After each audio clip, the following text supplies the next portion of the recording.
ሴዶ የሀገር ክህደት ፈጽሟል። ኮብልሏል ከሀገር ምንም ማድረግ አይቻልም። ያው ዩሮፕ ገብቻለሁ። ቱርክ ነው ያለሁት።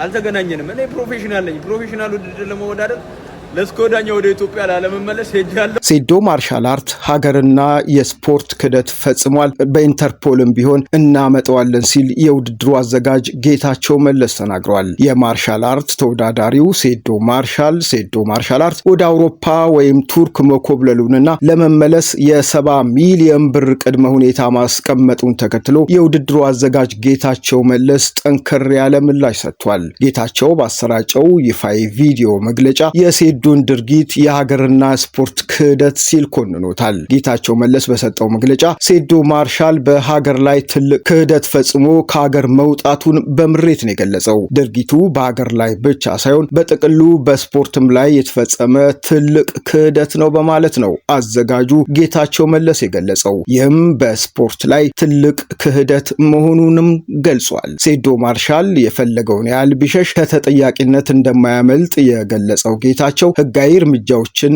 መውሰድ መጀመሩንም ጠቁሟል። ምንም ማድረግ ባንችልም በዓለም አቀፍ ፖሊስ ተቋም ኢንተርፖል በኩልም ቢሆን ወደ ሀገር እንዲመለስ የበኩላችንን ጥረት እናደርጋለን ሲል ስፖርተኛውም በህግ ተከታትሎ ለመያዝ ማቀዱንም በይፋ አስታውቋል። ይህ የአዘጋጁን ቁጣ የቀሰቀሰው ተወዳዳሪ ሴዶ ማርሻል አርት በቱርክ አውሮፕላን ማረፊያ ሆኖ ባስተላለፈው ምስል አውሬውም አምልጧል፣ በነፃ ልታደባድቡኝ ነበር በሚል 70 ሚሊዮን ብር ጠይቋል። 20 ሚሊዮን ብር መኪና፣ 30 ሚሊዮን ብር ቤትና 20 ሚሊዮን ብር ደግሞ ጥሬ ገንዘብ በአጠቃላይ 70 ሚሊዮን ብር እንደጠየቀ በራሱ አንደበት ገልጿል። ይህ በሁለት ወገኖች መካከል የተፈጠረው ፍጥጫና ክስ በቀጣይ እንዴት እንደሚቋጭና በስፖርቱ ማህበረሰብ ዘንድም ምን አይነት መነቃቃትን እንደሚፈጥር ጉዳዩም በቅርበት እየተከታተልን የምናደርሳችሁ ይሆናል። ኢንተርፖልም ቢሆን ለማስመለስ እንጥራለን።